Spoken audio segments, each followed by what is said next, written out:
Hello friend, তোমরা সবাই কেমন আছো? সবার রথযাত্রা কেমন গেল? আমার তো এবছর খুবই ভালো গেছে।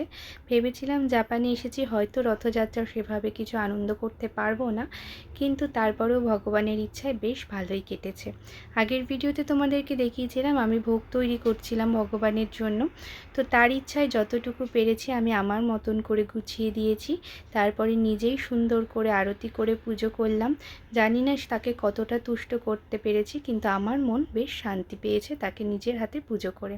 তো এরপরে নিবেদন কমপ্লিট করে তারপরে এখন ভোগের থালা সরিয়ে নিচ্ছি।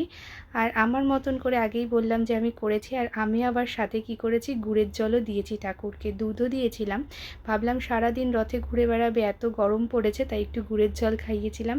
আর আমার বর বানিয়েছিল রথযাত্রা উপলক্ষে মিষ্টি, আর মিষ্টিগুলো সত্যিই খেতে দুর্দান্ত ছিল। ও যে এত ভালো রসগোল্লা বানাবে আমরা ভাবতেই পারিনি। তো আজকের মতন টাটা।